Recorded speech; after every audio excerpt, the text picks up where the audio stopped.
Hi hello welcome to my channel. మళ్ళీ ఇంకొక మంచి రెసిపీతో మళ్ళీ మీ ముందుకు వచ్చేసానండి. అదేనండి గోరుచిక్కులతో మసాలా కర్రీ. గోరుచిక్కులతో మసాలా కర్రీనా అని చూస్తున్నారా? చాలా అంటే చాలా సింపుల్గా చాలా టేస్టీగా ఉంటుంది. ఒక్కసారి మీరు కూడా ట్రై చేసి చూడండి. ఇప్పుడు ముందుగా దానికి కావాల్సిన మసాలా అయితే ప్రిపేర్ చేసుకుందాం. ముందుగా అయితే నేను డ్రై రోస్ట్ చేసుకున్న వేరుశనగ గుళ్ళు అనమాట. అవి ఒక 2 స్పూన్స్ అలా తీసుకున్నాను. వెల్లుల్లి తొక్కు తీయాల్సిన అవసరం లేదు. మీరు కాదు అనుకుంటే తీసుకోండి. కొంచెం పసుపు, కొంచెం కారం, కొన్ని ఎండు కొబ్బరి ఉంటే పొలుకులు కూడా వేసుకోండి. చాలా బాగుంటుంది. ఇదైతే మనం ఇప్పుడు గ్రైండ్ చేసి పక్కన పెట్టుకోవాలి. చూసారు కదా, వేరుశనగ గుళ్ళు వేసాం కాబట్టి తడి ఉండి దానికి తడి ఉంటుంది కాబట్టి అదే సరిపోతుంది. వాటర్ వేయాల్సిన అవసరం లేదు. ఈ ప్రాసెస్ అంతా నేను వచ్చేసి కుక్కర్లో చేస్తున్నాను అనమాట. కుక్కర్లో కాకుండా విడిగా కూడా చేసుకోవచ్చు. ఇప్పుడు ముందుగా అయితే ఒక 3-4 టేబుల్ స్పూన్స్ ఆయిల్ అయితే వేసుకొని ఇందులోకి ఆవాలు, జీలకర్ర, అలానే కొంచెం చిటపట అన్న తర్వాత కొంచెం కరివేపాకు, పుదీనా వేస్తున్నాను. మీకు వద్దనుకుంటే అవాయిడ్ చేయొచ్చు పుదీనా. 2 పచ్చిమిర్చి చీలికలుగా కట్ చేసి వేసుకుంటున్నాను. అలానే ఆనియన్స్ చిన్న చిన్నవిగా కట్ చేసి ఒక పెద్ద ఆనియన్ అయితే వేసాను అనమాట. ఇవి కొంచెం ఫ్రై అవ్వాలి. కొంచెం ఆనియన్ కలర్ చేంజ్ అయ్యే వరకు ఫ్రై చేసుకోవాలి. చూసారు కదా, కొంచెం కలర్ చేంజ్ అయిన తర్వాత 1 టేబుల్ స్పూన్ అల్లం వెల్లుల్లి పేస్ట్ అండి. ఇది కూడా కొంచెం పచ్చివాసన పోయి నూనె పైకి తేలే వరకు ఫ్రై చేసుకుంటే సరిపోతుంది. ఇలా బాగా కలుపుకొని ఫ్రై చేసుకోవాలి. అల్లం వెల్లుల్లి పేస్ట్ వేసాం కదా, కొంచెం అడుగంటుకుంటూ ఉంటుంది. కలుపుకుంటూ ఫ్రై చేసుకున్న తర్వాత ముందుగా కట్ చేసి పెట్టుకున్న గోరుచిక్కుళ్ళు ముక్కలు అవి కడిగి పెట్టుకోవాలి. ముందే ఒక 2 టైమ్స్ కడిగి పక్కన పెట్టుకుంటే సరిపోతుంది. అవైతే వేసేసుకోవాలి ముందే, ఎందుకంటే అవి కొంచెం పచ్చివాసన వస్తూ ఉంటుంది కదా, అవి కొంచెం ముందు వేసి ఫ్రై చేసుకుంటే పచ్చివాసన పోతుంది. కొంతమంది కుక్కర్లో మేము చేయలేము, విడిగా చేసుకుంటాము అనుకున్న వాళ్ళు ఏంటంటే ఇవి ముందే మీరు సైడ్ ఉడకబెట్టుకొని అయినా వేసుకోవచ్చు అనమాట. లేదు కుక్కర్లో చేసుకునే వాళ్ళైతే ఉడకబెట్టాల్సిన అవసరం లేదు. మీరు ఎలా అయినా చేసుకోవచ్చు ప్రాసెస్ అనేది. కాకపోతే కుక్కర్లో అయితే ఉడకబెట్టకుండా వేయాలి. దానిలో మాత్రం ఉడకబెట్టి వేసుకోండి విడిగా చేసుకోవాలనుకుంటే. ఇప్పుడు మనం ముందు గ్రైండ్ చేసి పెట్టుకున్న మసాలా ఉంది కదా, అది 2 స్పూన్స్ దాకా అయితే వచ్చింది నాకు. అదంతా వేసేసి బాగా మిక్స్ చేయాలి. అంతే, అది ముద్ద ముద్దగా ఉంటుంది కదా, బాగా కలుపుతూ ఫ్రై చేసుకోవాలి.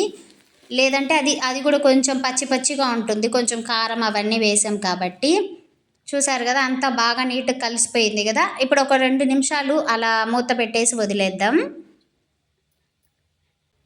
చూసారా, ఇప్పుడు కొంచెం బాగా కొంచెం ఫ్రై అయిన తర్వాత ఇందులోకి కొంచెం చిటికెడంత పసుపు, సాల్ట్ వేస్తున్నాను. ఎందుకంటే ఆ ముక్కలకి సాల్ట్ పడితే అవి తినేటప్పుడు కొంచెం సాల్టీగా ఉంటుంది, లేదంటే సప్పగా ఉంటుంది అనేసి. దీనికి సరిపడినంత కారం అయితే వేసుకోవాలి. నేను ఒక 2 స్పూన్స్ దాకా వేసాను. ఆల్రెడీ ఒక స్పూన్ దాంట్లో వేసాం కాబట్టి 1 స్పూన్ వేసినా సరిపోతుంది. ఇప్పుడు ఒక పెద్ద సైజు టమోటానైతే ముక్కలుగా కట్ చేసి వేసుకోవాలి. చూసారా, ఇలా అడుగంటుకుంటూ ఉంటుంది, ఎందుకంటే ఆ కారం ముద్ద అయితే వేసాం కాబట్టి ఖచ్చితంగా అడుగంటుకుంటూ ఉంటుంది. కలుపుతూ మిక్స్ చేసుకుంటూ చేయాలి. ఇప్పుడు ఇందులోకి సరిపడినన్ని వాటర్ అయితే పోసుకోండి. నేను ఒక చిన్న గ్లాస్ వాటర్ అయితే పోసాను. మళ్ళీ ఒక్కసారి బాగా నీట్గా కలుపుకొని దాని మీద మూత అయితే పెట్టేసుకోవాలి. అంటే విజిల్ కోసం ఒక 3 విజిల్స్ అలా వస్తే సరిపోతుంది. ఎందుకంటే గోరుచిక్కులు కొంచెం త్వరగానే ఉడుకుతాయి కాబట్టి నేను ఒక 2 కానీ 3 కానీ విజిల్స్ వచ్చే వరకు ఉంచుతున్నాను అనమాట. మీరు ఈ ప్రాసెస్ని కుక్కర్లో కాకుండా విడిగా అయినా చేసుకోవచ్చు. చెప్పాను కదా, మీరు ముందే ఉడకబెట్టుకొని అయినా చేసుకోవచ్చు. చూసారు కదా, ఒక 2-3 టైమ్స్ విజిల్స్ వచ్చిన తర్వాత తీసి చూస్తున్నాను. చూసారు కదా, చాలా బాగుంటుంది. మీరు కావాలంటే ఉడకబెట్టైనా చేసుకోవచ్చు, లేదా ఇట్లానే చేసుకోవచ్చు. మళ్ళీ ఒక్కసారి పొయ్యి మీద పెట్టేసి లాస్ట్లో గరం మసాలా అవన్నీ వేస్తున్నాను అనమాట. 1 స్పూన్ గరం మసాలా వేసుకోండి, చాలా బాగుంటుంది. ఇప్పుడు మీరు ఉప్పు, కారం అది కూడా టేస్ట్ చేసుకోండి. ఒకవేళ సరిపోకపోతే ఇప్పుడే వేసుకోవచ్చు. చిక్కుడుకాయలు కూడా చాలా బాగా ఉడికిపోయాయి. చూసారు కదా, చాలా మెత్తగా, అంటే 2 విజిల్ అయితే సరిపోతుంది. నేను ఒక 3 విజిల్స్ వచ్చే వరకు ఉంచాను అనమాట. ఇంతేనండి. ఒకవేళ ఉప్పు సరిపోకపోతే వేసుకుంటున్నాను నేను. మీరు కూడా ఉప్పు సరిపోకపోయినా వేసుకోవచ్చు. కారం మోస్ట్లీ సరిపోతుంది. అంటే ముందు మనం గ్రైండ్ పట్టిన దాంట్లో మళ్ళీ ఒకసారి కారం వేసాం కాబట్టి ఇంతేనండి. లాస్ట్లో గార్నిష్కి కొత్తిమీర వేసుకొని ఒక 2 నిమిషాల నుంచి దింపేయడమే. చాలా అంటే చాలా బాగుంటుంది గోరుచిక్కుళ్ళు మసాలా కర్రీ. కడప సైడ్ అయితే గోరుచిక్కుళ్ళు అన్నారు ఇక్కడ. మెటిక్కాయలు అని ఏదో అంటారు.